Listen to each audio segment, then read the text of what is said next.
From the furthest reaches of the universe to the innermost depths of the mind, this is Final Frontier News.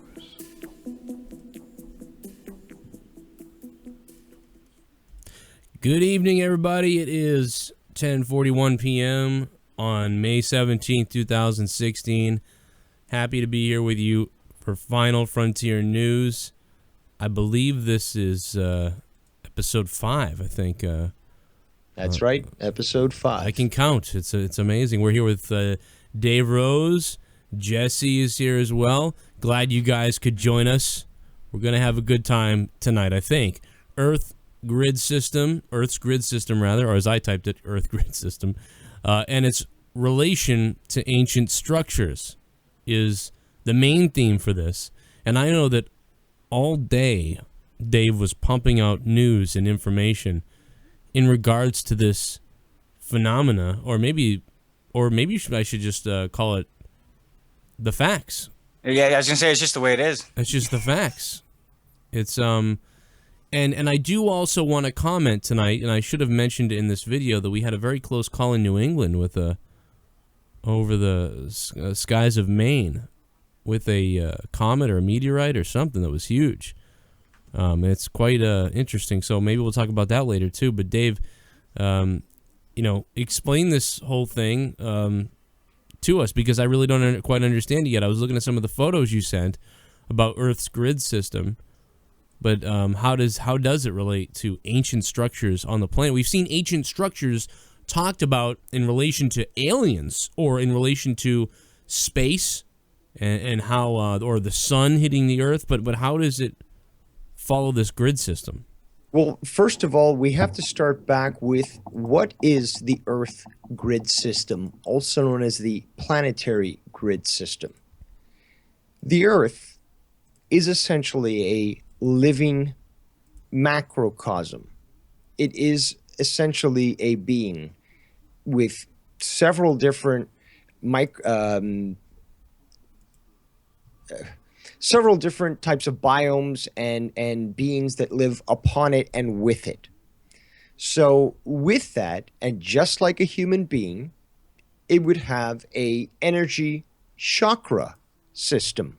Now that chakra system, as you might see on a human being with all the different chakras that we have in our body, relate to the Earth, because the Earth itself also has a very similar system. This is the grid system. This is essentially a bunch of different points on the Earth that not only emanate great amounts of energy that very highly affect the human body, but they also connect to different points amongst the around the Earth and amongst themselves. And all these points together form a sort of grid system when you draw essentially lines from one point to the other. And there's several different points, several different types of systems. So there's essentially multiple types of grids that overlap each other on the planet Earth. But without question, without doubt, and scientifically proven, these things exist. They've been referred to as, most commonly, ley lines, the lines that attach each of these grid points together. Some people have called them lie lines, but more commonly they're called ley lines. And with places like the Great Pyramids of Giza, at the Giza Plateau, you have magnetic anomalies that occur there, where you have essentially, according to this grid system, a nexus point, a location where all these lines form together, or they cross at one point, and you have amazing reactions with the human body with this energy system around it. Now, these have been referred to as dragon lines in the East, in Oriental and Asian cultures. They've been referred to as ley lines in the West, for example, in England and Wales, where you have a lot of these stone monuments. And they've been known for a long time. So this is a phenomenon that, although not officially recognized by mainstream science, is recognized as existing. Dave, I have a question for you, and that's something I've wondered. I haven't done as really any research into this. I just understand that it works and what it is. But obviously, there's major areas all over the planet where they intersect and where there's specific power points and whatever, right? Um, but just around anyone's like neighborhood, are there these lines all over the place? Like not necessarily crossing or whatever, but just can you find anywhere online where it shows you, where you have these around you, where the most Yes. energy is? Yes, you can. There's several different maps out there. I've provided Joe with several images that I've actually show got some some of here. the more main lines that exist. But just like a magnetic field, and if you understand field theory and wave theory, you understand that you can't, although that you can map these things as a field, it Mm-hmm. it becomes at certain levels it becomes more of um, a field in a true sense. You cannot define it as a line. It's more of a field. It's a balloon, and that the same thing is that with the energy. Because again, energy you can't again just define it as one particular line, and it's hard to describe these sorts of things Oh, I'm verbally. just curious about, like, because I'm in like a desert area. It's like it'd be cool to look and see what areas around here, even if I have Okay, to drive to it, Mount Shasta. Mount Shasta is in California. Have you ever been around there? Ever heard of it? I've heard of it, never been around, no. Okay, it is considered a nexus point Hmm. in one of the many in North America, but it's apparently a place of great power. The Aboriginal and Native people of that area always considered it that, and apparently this is where multiple lines end up joining, and you have a nexus point. Well, while you've been talking about this, Dave, I pulled up Mount Shasta, and so everybody gets a good look at it. It's actually, even just looking at it, it is very interesting. It's almost a double mountain, like a double rainbow. Now, you had also asked the second portion as well of that question is, what about these ancient structures? And this is really important to understand because although at some point in the future we'll be able to delve more into ancient civilizations and what they actually knew, what we know right now, today, is that the majority of these megalithic, ancient, amazing structures have been built either on one of these ley lines or on a nexus point where these ley lines join together or cross. There's history is replete of temples, churches, places of worship Yeah. being built, mounds to fallen heroes, as they would call them in the ancient age, or fallen giants, as they're actually referred to. They've actually built these structures on these ley lines, on these places of power. Many Druids, many Wiccans, many cultures that are non-Western in their religious and or spiritual or philosophical beliefs Yeah. do conduct ceremonies at these locations. Why? Oh, yeah, that's Because kind of they are why. aware that these energies exist at these points, at these locations, and that you can utilize them as the ancients did. And it's very important to understand that these ancient civilizations, no matter what some people might think about their levels of technology, clearly were light years beyond us, because not only did they have knowledge to create structures like they have either in Giza, whether it could be in Machu Picchu, Cusco, the Nazca, Easter Island, Amherkot, and the list goes on and on and on. They had not only knowledge of amazing technology to create these structures, but also of the grid system that exists on this planet to not only align these structures perfectly within seriously fractions of an inch in accuracy on a line, sometimes miles or hundreds of miles apart, and make them perfectly aligned as well as even aligned to star systems. So that is amazing when you consider that it is intrinsically bound with this Earth grid system that exists. They're tied together and it cannot be denied. It's now who reports on the grid system, because I haven't had my ears open enough to know where I would have learned about this for the first time, other than like a speculative maybe documentary or something like that. Where is this validated by the scientific community?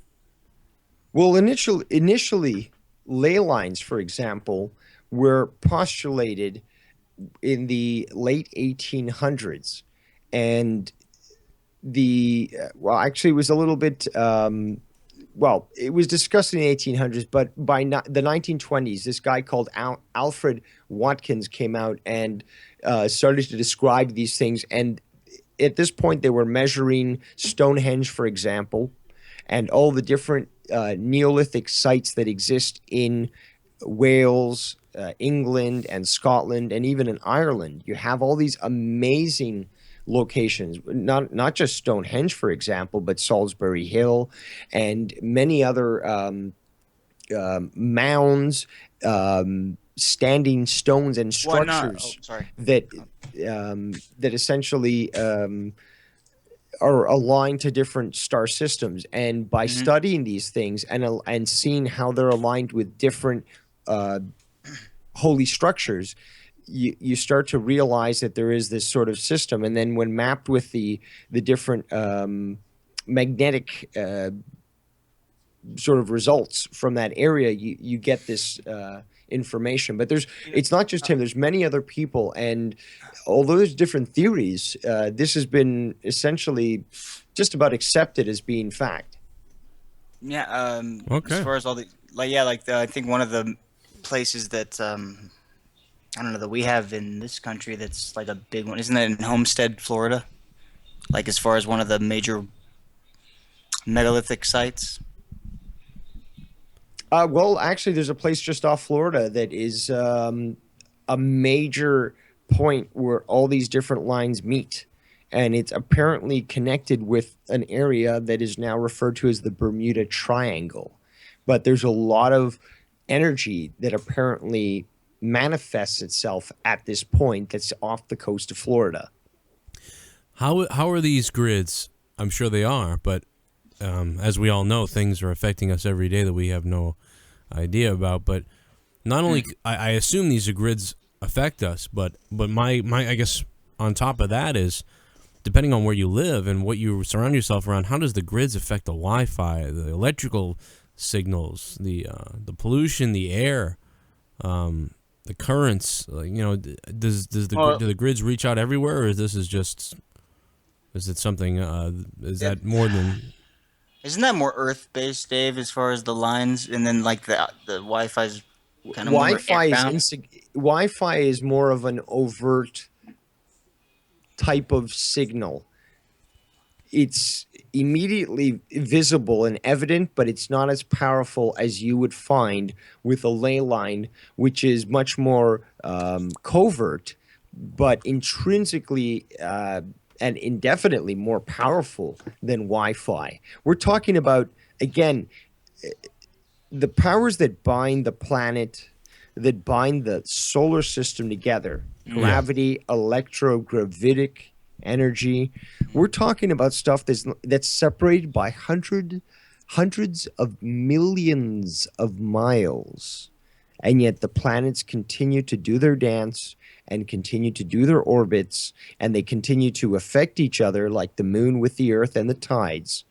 And that is way more powerful than something as puny as and contemporary as Wi-Fi. Does I want to mention Benjamin Schroeder in the chat. He said, Joe, I'm pretty sure that Shasta looks like that because it's a stratovolcano. Its last eruption was 1786, and he mentions his dad was evacuated because the government found out about it, and his dad had been evacuated. I find that pretty interesting stuff. Now, some of the graphics that I sent you showed some very good points on the planet. Again, sites that were built thousands of years ago, and if you align them with star systems, you actually start to see again, a continual reminder of a certain number, not a coincidence, but an actual synchronicity that is pointing to a fact, something that is showing evidence. The year is 10,500 BC. Most of these structures are essentially configured and aligned to the stars as they were back then on Earth. And you'll have the pyramids, Stonehenge, the mounds in England, for example, in Mesopotamia, like the Babylonians and Sumerians, in Thailand and Cambodia. There's a lot of ancient structures there. And even in Mexico and South America, you have all these ancient structures that are, again, geared towards a certain time that shows that something cataclysmic happened at that point. But again, all these different sites are configured not just on this grid alignment, this grid system that we're talking about, but also with planetary star alignments. Okay. What alignments have they? Do you have examples of the alignments that you can see, like in plain sight, that this matches up with Orion, this matches up with other systems, or the Big Dipper? The most commonly known one is the pyramids at Giza, where they align with not only with Orion. Essentially, if you were to overlay the stars, if the sky was above, obviously, Orion, and the sky was above the pyramids, and Orion was directly over the pyramids, and the pyramids aligned with the belt of Orion, the triplet kind of goes right over them. It would, but if it was aligned exactly as it was with the stars, like directly upwards, it would have been and joined with the fact that at that exact point, the Sphinx is staring at its essential reflection on the horizon. Right on the horizon, you have the constellation of Leo. So both the Sphinx looking at itself in its astral spot in the sky, as well as the pyramids with the constellation of Orion directly above it, and corresponding the three pyramids corresponding with the belt of Orion.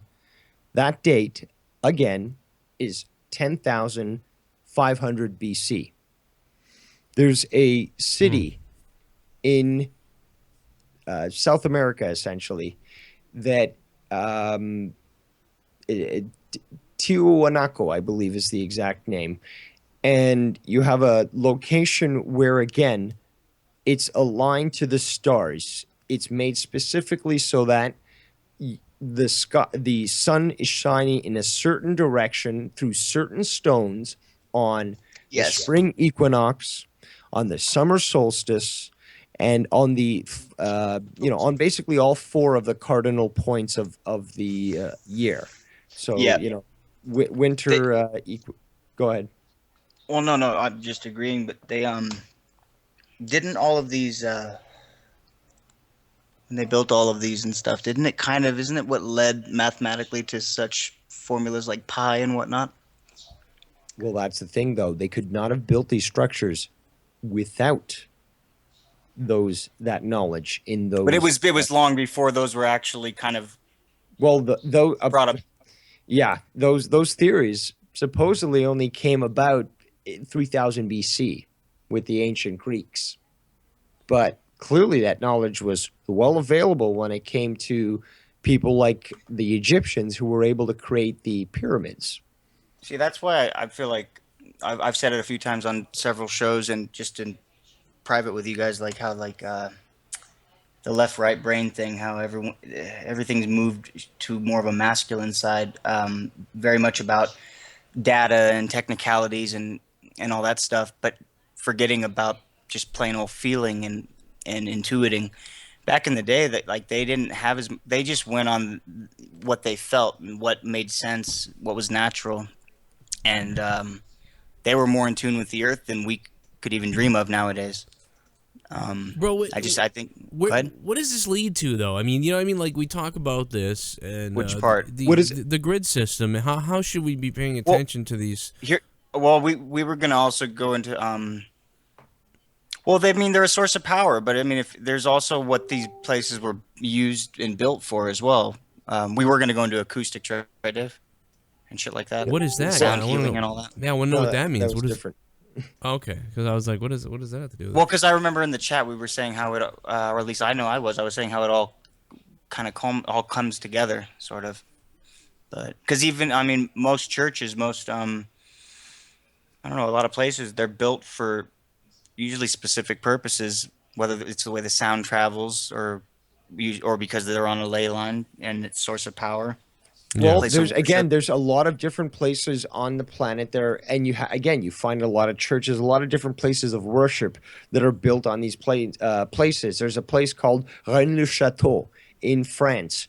It has a lot of mysteries that surround it. During World War II, this is again during the time that Germany captured France and they invaded, and they seriously, just like the Indiana Jones movie, they invaded the place and they just sent their teams everywhere looking for stuff. Obviously, it was never officially revealed what they were looking for, but there's a lot of information that came out and was revealed in a number of books that did discuss what they were going for. But these sorts of places, again, when you look at all the different governments, all the different organizations that are seriously looking into this. This is not some sort of pseudoscience fantasy. This is something that has been officially looked at by multiple groups, governments, and organizations as something that might be of benefit or at least of interest. So this stuff is out there. You do find a lot of these locations essentially built on these lines, and even the main cities of the original colonies of the United States are all built essentially on one straight line. So Boston, Philadelphia, and I'm doing this from memory here and again, I'm not American, so I don't remember all these cities here, but New York, and there's two more, I believe, but they're all basically on one straight line, and this was for a reason, and this information has been known again for a long time by select number of people. No, yeah, absolutely. That's I'm curious too, like as far as, I mean, I'm not really asking. Oh, by the way, something. sorry, I have to interrupt. Yes, Go for it. thank you, Simple Superior, to bring up the one point that I knew I had to talk about. It slipped my mind. The Fibonacci. the sequence. The Fibonacci sequence, exactly. That is something that comes together when we discuss these locations on Earth and the manner in which the structures that are built on them are built. So thank you so much, Simple Superior, for reminding me of that. Well, did they with the Fibonacci sequence? I mean, we're talking about numbers where a number's found adding up like you two numbers before the numbers. So you start with 0, and then there's a 1, right? And then there's a sequence that goes like 0, 1, 1, 2, 3, 5, 8. And it can be graphed visually as well. Okay. And you get basically a perfect curve that you start to see in all other locations in the natural world. Are you talking about in squared space, like squaring the space, or? No, I'm talking about the big spiral curve that comes out of the Fibonacci equation, where basically the same thing that you have with seashells, for example, the way that they curve, that is basically an exact map and replica of that. Why do you get that curve though? Because you would only get that curve if you put the numbers in those certain positions. Like, why wouldn't you go left to right? And this is something that has been, that people have tried to keep people ignorant of for the longest time. Yes. We see these sacred geometric patterns throughout everything on this planet. Living things, non-living things, we see these things there. What is connecting all of us to this? Something that's not visible, something that is clearly strong enough to create this repeating sequence, not only on a microcosm like on planet Earth, but on a macrocosm like with the formation of galaxies. What is that? That has to be some sort of invisible force, some sort of, again, you could call it the force like in Star Wars, a chi, like they do in ancient Asian cultures. But there's clearly some sort of energy system that is intrinsically connected between everything that exists. Could it just be that when things are set in motion a certain way, they're off to the races and they're going to continue, and that's why these patterns are forming? Just like as if you were to, put a marble in your sink and it's going to rattle around. Maybe after, maybe if it happened 2-3 times, when it happens 200 to 300 times, 2,000 to 3,000 times, then it's clearly no longer a pattern, but it is something that is clearly a force. It's a quanta. Okay. Well, is there would you say the Fibonacci's, so Fibonacci's like is the main example of this, right? I'm not sure if it's the main example, but it is something that is just so tied not only to the creation of these ancient structures, the way that they're formed, the way that they're outlined, the way that they're positioned and created, but it's also how the grid system on planet Earth is basically formed. When you start to look at where these locations are, where these grid points are, and how they relate to each other, again, you start to see this pattern pop up. Everything's connected. It's fucking good. I put a caller on the air, but I don't know who it is. I'm sorry, I didn't put your name in here. Yeah, what's going on, Joe? What's up? Who is this? It's WWE Sucks Dick. Oh, there he is. How you doing? So much for not. Never mind. Yeah, how you doing, man? I'm doing great. This is actually a pretty interesting thing I wanted to bring up. Me and Benjamin Schroeder in the chat, I'm like wannabe gamer in the chat. That's my YouTube channel and stuff. We kind of made up this little bit of a theory that maybe Columbus's journey took a turn because of the Bermuda Triangle. That is interesting because of, I don't know about Columbus with it yet, but I can definitely say that obviously something about the Bermuda Triangle with its magnetism or wherever it's located on the planet has always been very interesting. But putting aside Christopher Columbus for a second, because I think that's another debate. But before we get to Christopher Columbus, Dave, what do you think about does the Bermuda Triangle have any relation at all to this grid system? If you know, I don't know if you even know if they do, if it does. Absolutely, and I'm glad that you brought that point up. I didn't want to dive directly into that, but now that we've gotten to the point, essentially there's multiple of these multiple triangles that exist on planet Earth that are essentially considered these limbo points, these places of high energy that you get teleportation, transference to different dimensions, and a lot more. There's a place called the Devil's Triangle in the Pacific that is exactly the same. There's a place in the Mediterranean that's also the same. You should look it up. People should look it up who are calling right now. But essentially, the same sort of configuration exists around the planet of these voids that are created by the planet. Are you ever concerned, and I'll play devil's advocate here, are you ever concerned that these sequences, and then they are sequences, so that's what kind of leads to this being this way, but we are so entrenched, or we're just so used to wanting to find patterns. The human mind and all the humans, we want to find patterns. We go, look, that looks like that thing, that looks like this thing.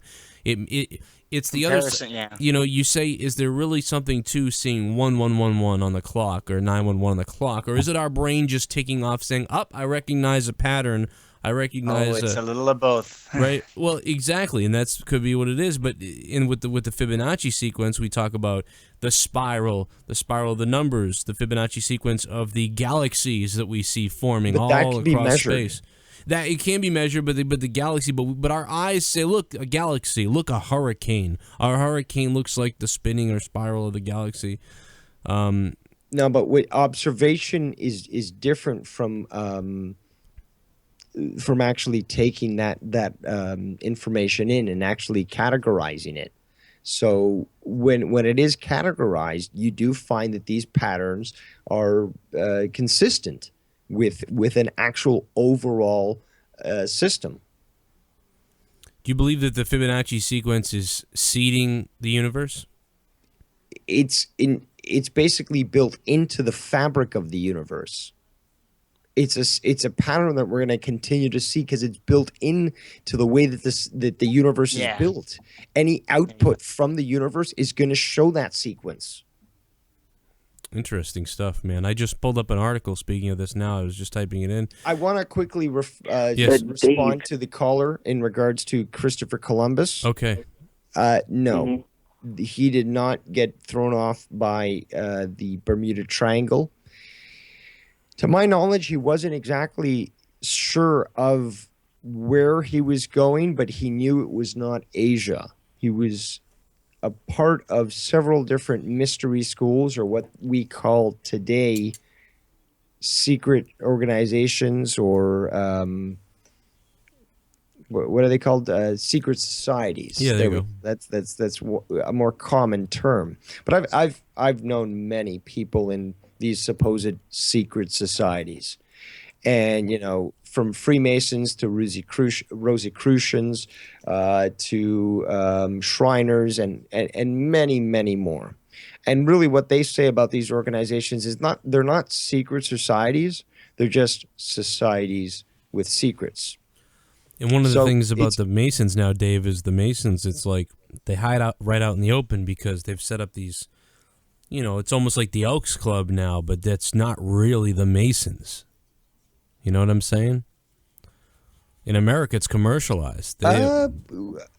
Perhaps at the early levels, it's that way. But as you progress with any sort of organization that teaches the mysteries, because again, the Freemasons and every other secret society that's out there was essentially a manner to transmit this old information in code from generation to generation and ensure that it continued to survive from ancient Egyptian days and even before to today. And that's the reason why we have, for example, the arch, which is not only a very big part of the lore of Freemasons and many other of these secret societies, but is also very important in the structures that we've been able to continue to build in the world. And when you consider about, for example, the Dark Ages, where a lot of technology was lost due to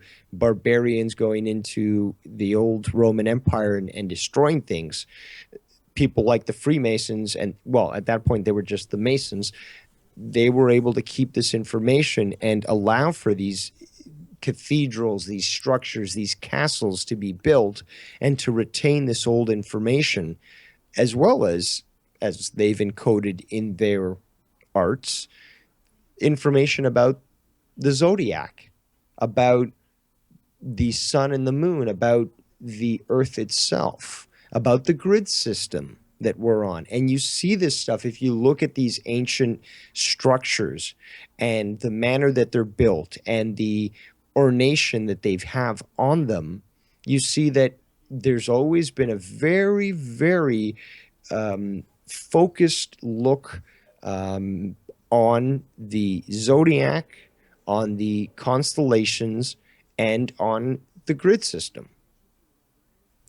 Well, that was crazy, man. I'm so glad the caller called because we got so much more information out I of you. do apologize for droning on at some points, but these sorts of topics. But that was good, though. You didn't. have to. You There's really so do. much that we could discuss this show, and we would love to be able to have this show go on for hours, but we can't, and we really have to just introduce things at a certain point and then eventually delve deeper into it. But we would love to be able to just go all in here, but it is a challenge to I enjoy it. not only make this enjoyable but also make it understandable. We don't just want to throw it all out at you. Right. We have a caller on the line, but he's unknown phone number. What's up? I have a feeling he's gonna hang up. Yeah, I thought so.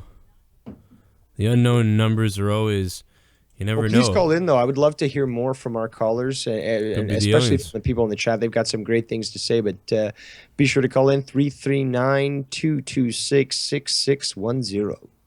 Yeah, you guys can call. We will take calls, 339-226-6610. If you're outside of the United States, you can Skype Danny Deadly, which is a front Skype name. That way I don't get millions of friend requests. So it's Danny Deadly, DANNY DEADLY, if you're outside the United States. And thank you for calling, 339-226-6610. Where's my world flag that I wanted? Now, there is one thing I did want to mention as well, is there is apparently, again, one of these ley line nexuses that exists in Manitoulin Island, which is about a couple of hours away drive from me. But nonetheless, it is a place that I'm very interested in visiting, because as a place of power and a nexus point from all these ley lines, there is definitely some form of energy that exists there that is quite powerful. And I'm definitely interested in visiting it and checking it out. Okay, all right. So- I'm sorry to interrupt. My turn. For everyone in the chat, it's kind of simple. Like, and I'm not challenging anyone's religious beliefs or anything. But if you want to know what God is, it's just consciousness. We're God, the wind, the fucking everything, everybody. Like when the universe was just doing its thing, there was really just getting started. You got to think say the Big Bang, right? The big spark, everything's going. When does the universe become conscious of itself? That's God. Its own consciousness.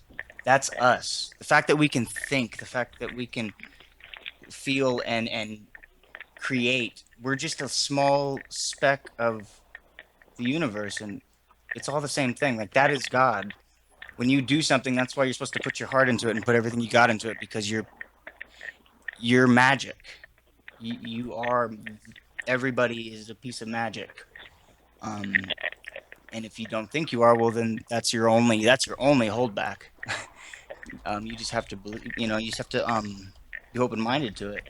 So anyway, that's God. God is basically everything, and it's just consciousness. If you think it has to be something else, well, then you're disconnected from it, and you're disconnecting from consciousness. Like, be open to it. Why does it have to be any particular thing? I'm saying it's everything, meaning I'm not just saying, oh, it's everything. No, I've spent 27 years figuring out all these little things that it can be, good, bad. I went through a period in my life where I thought that, the God and devil thing, I literally went with okay, well, the devil's the good guy here. God's the bad one, because that's the perfect plan, right? You pretend to be good and you fool everybody. I went through all this stuff. It's all just consciousness. So don't let it. Well, that's debatable, but let's move on. Well, no, because it creates. It is, but it's debatable. I'm trying to simplify it. Really, it's just simply you. 872. What's up? Hello, am I on? Hey, yeah, you're on. You're on now. We're live. Oh my God, Dave Ross. I don't know if you remember me. I'm G Smoker from the YouTube channel. I was chatting, trying to get on. It's perfect. Joe, just like to say I'm a big fan of you guys. Thank you so much for, representing the real, true wrestling fans. But on to my next question. Thanks. So I mentioned earlier in my other comments about, I don't know if you guys are still talking about alien structures, but Whatever you want to bring up, man. I would, it really baffles me of how everyone's so interested in space, but yet we have so much interesting shit under the water. Like, it's so fucking crazy. I said that Like last week. how, we could send a fucking probe into space, but we can't send a probe that can, descend how many miles below the deep sea. Yeah. And I figure that gravity in space would be a lot more dense than would be in water, wouldn't it? No, well, you know No, what? it's less dense. It's less dense because Okay. imagine space. It's like in space you really just have to worry about heat, gas, and maybe some meteorites. No, you have to worry about radiation, a lot of other Radiation, things. But yeah. it's the opposite. It's the deep sea Yeah, is crushed. the opposite of what space is. So the deep pressure that you find at very very low depths is the opposite of what you find in space, which is very low pressure. Think of it like there is a difference, but you're talking a great point. And if you look at locations like Gulf Breeze, Florida, you'll find that there's been a phenomenon that's been monitored for probably the last 30 years, where you've got lights that go in and out of the water. And essentially, they're large, but they're far away. But people are recording them, they've seen them, and they go in and out of the water. And there are several locations on the planet that seem to be sort of a location that these phenomenon congregate on. And to assume that there's nothing under the water is absolute ignorance, because if anything, 70% of the planet is covered, whether you're some secret government organization or you're some alien race. If you want to stay hidden, where are you going to go? Yeah. Well, You're just gonna go underwater. dude, just think Yes, about the sir. fact that we're finding stuff on the surface of the Earth all the time. That's now what I'm saying. we're still finding it. So to think 70% And yeah. we also have to consider the fact that the water levels were a lot lower in previous times of the planet. So not only could there have been locations where UFOs would congregate or other people would congregate, but they might still be active even after the water levels have risen. And also, I was, just to that point, just going through, all history, recounts of all religious texts, they all come down to one catastrophic event where there was a great flood at one point in time. So I was just, in my conspiracy theory head, I always thought like maybe news about space could somehow be a distraction of bigger things that are going under the water, things that we may not be may not be interested in, but yet we hear things in space, we forget about all the other things that are actually, pretty relevant or should be relevant in today's society. That's a very good. That's a good way of putting it. Yeah. In regards to the cataclysm, that's something that we'll have to touch upon another time, because there's a lot of information that is required for us to discuss on that. Yeah, I mean maybe that's one of the next shows that we do. I mean, covering. It relates a lot also to the grid system. Yeah. This was something that I was alluding to in our discussion that I was speaking to you and Jesse in Facebook. But the location of all these different sites and structures on the planet, again, aligned to this grid system, relate directly to the last cataclysm that we had on this planet. This is a major revelation that I came to a few months back. And again, it's been something that I've been researching for a very long time. And I'm not the type of person to just hear a theory and come out. I attempt to disprove it with everything that I learn. That's the best way to figure out whether or not it's truthful, is that you look in an attempt to disprove it, not on spite, but more on curiosity. So you look for alternative forms of information. Now, after all this information that I've deciphered and looked into, I'm willing to stake everything on basically this information that I will reveal in a short time in regards to these structures and their locations on planet Earth and what that relates to in regards to the last Earth cataclysm. That is, dude. We have to talk about that next time because I really want to get into that, and then the Earth and the water and exploring the oceans. That is definitely something that we need to get into and think of the things that they could find under there. If we could sincerely map the ocean, but just think about the fact that we can really only get to what would you 10% of the water, 10, 20, less than that. We can't get to it because we can't go under there. We'll be crushed. So if there was these pole shifts throughout the years on this planet or changes in the water and changes, there's so much that could be down there that we have no idea. And it's been proven that the level of the sea has jumped and dropped multiple times in the past for several different reasons, including for Earth cataclysms. Right. So you find coral deep, deep down under the sea, hundreds of miles down under the sea, when normally coral cannot grow more than 150 meters below the surface. The only way that this could occur, as we see it right now, is because not only the water level rose, but the height of the sea floor dropped. Yeah. So it's clearly showing that major changes have affected the Earth. And when you find things like animals, flora and fauna, plants and animals and all the different microbes that exist on a certain island that's, for example, on Hawaii, and they also exist on Easter Island, where there's supposedly currently no land between the two, you know that clearly at one point they were connected. And that's just some of the proof. I mean, these, you know what I mean? You talk about the Earth shifting, the poles shifting, the earthquakes, the Pangea. What was there before Pangea? What was after Pangea? How long did this take to happen? There's so much that we need to get into with this show.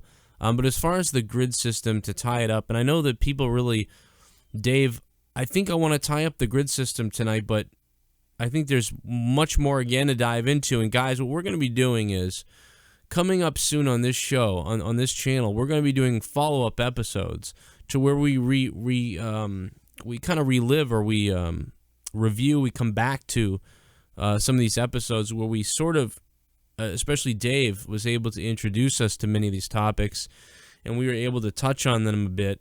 But once we get into them slightly, what I end up doing, I know myself, is doing much more research on it because I'm more interested in it. And then I come back with more questions and more interesting facts. And Dave already has those in his mind. And so I would like to come back and relive all of these episodes in a new program that we'll probably tape off air and we'll put up. And I think we'll come up with that soon for extra programming. Who the heck is tweeting me or texting me over and over again? Don't worry about it. It's just me. Okay. It's Facebook. Okay, I didn't turn my Facebook down. So that being said, Dave, would you have anything to close out on this situation or another spot to get to in a chapter of this? All I want to say is basically in conclusion that when you look at all these different locations on Earth, where all these different sites exist, and again, you start to map them out and line them up, you start to see a pattern. Now, when you have cultures like the Mesoamericans in Mexico and the Egyptians separated by literally hundreds of thousands, I'd say tens of thousands of miles,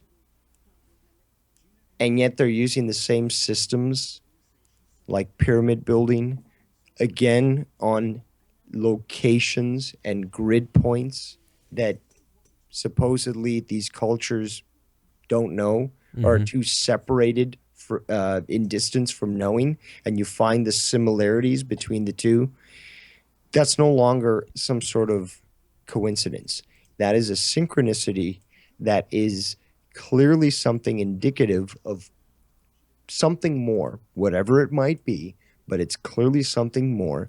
And I encourage our listeners here on the show to, again, to look into these ancient structures, Tiwanaku, the Giza Plateau, Ayers Rock, Devil's Rock, Easter Island, Antak Amor, all these different places throughout the world. You'll find, again, these locations that are coinciding with the stars, coinciding with places on the planet that are located hundreds of miles away, and yet they're in perfect alignment. So all I can do is recommend that you look further into this, because this is clearly not a coincidence. It's something more. I do want to say, speaking of the stars real quick, Stars Scream got a t-shirt today. I want to say thank you, Stars Scream, for purchasing that. And we're going to have Final Frontier news, t-shirts, and all kinds of stuff coming out very soon. So look for that video update about the merch for the channel. That would help us support the channel and you guys be able to wear that. Anyway, sorry, Jesse. No, it's fine, man. Starscream's awesome.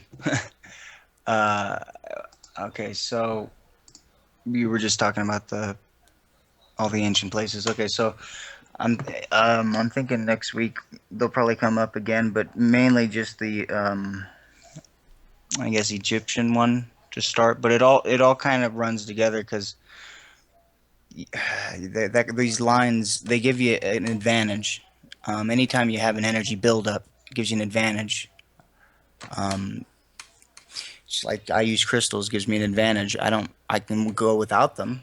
You can go without those. You don't have to be on these lines to do anything. You can do all the prayers and worship, whatever you do. You can do it anywhere. But it gives you. I wanted to get into maybe sound healing and stuff next week, because that's a lot of this went into like chakras, and there's balancing about this. That's what this gets into, really. There's tones. I'm not even sure, Dave. I don't want to say this wrong, but isn't there tones that are even hard to be heard by ear, but they still affect? There's got to be. Yeah, there definitely is.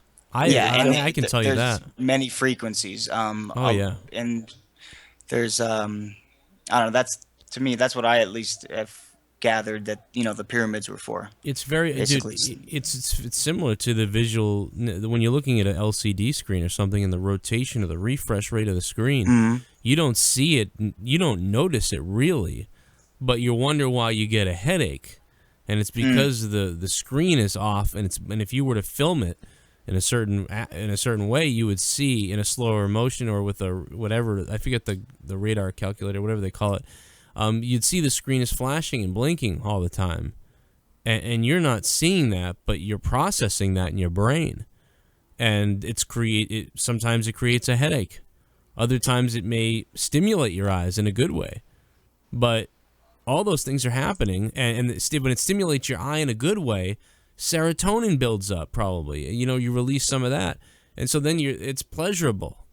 That somebody owns a patent to that, by the way, and I wish I had the information here right now. I don't have it, but somebody owns a patent to certain frequencies, and probably somebody owns a patent to all the frequencies. But it's interesting who holds the patterns to what frequencies and what you can do, and that's a whole nother thing. We've come up with so many ideas, and just alone look at the top 10 most questionable or shocking creations or patents and things like that are held. Sony holds the thing for your brain, I think, and so there's a whole bunch of that stuff to get to too, and we want to dive into all this throughout the next few weeks with you guys on this show. Area 51 is something that people really want to hear about, and that's true. I saw a lot of that tonight in the chat. Yeah, I got to be honest, I'm open to doing an Area 51. Me and Dave and Jesse are fairly easy to connect with each other, so perhaps we'll even do some of this stuff. And we've discussed Area 51 in the past, and it's funny that you bring it up, because it apparently is one of these many locations, and you find this with not only a lot of places of worship, but military bases. Area 51 apparently is on a ley line. Wow. And so there's that connects to this situation. What is it? How does it benefit? You know what I mean? It's a place of power. If you can utilize it and you know the manners to utilize it, the rituals, the way that you set up structures, buildings, you can actually make it benefit anything that you want. Perhaps. Anything. What if you could find out? The Chinese know this as feng shui. Right. Now, Yeah. could it be? Yes. Could it even be? You have a certain element that performs better in that location, like Anything you want. You want somebody to be the best killer on the planet, you can set that up. You want the best engineers in the world to figure out how to fold time in half, you can do that as well. It's a manner of setting up the environment on that ley line to focus that energy to your liking, whatever it is that you're trying to accomplish. Well, that's very interesting, guys. I think this was a great episode and a big tease here at the end as far as I'm concerned. So we'll continue with it on the next episode, guys, every Tuesday night around 10:30 p.m. Eastern Time, U.S. We'll again be here. We'll come up with a more clearer topic or topics next week. Perhaps we'll run it down almost maybe like an ESPN crawl.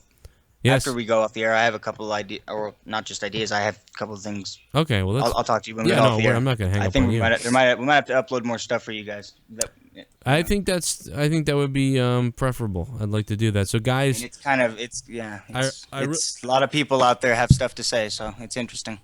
We love you guys. Thank you for listening to Final Frontier News. If this is your first time listening, make sure to subscribe to hear us every Tuesday. More stuff coming. And the store is coming as well if you want the T-shirts and the things like that. Wow.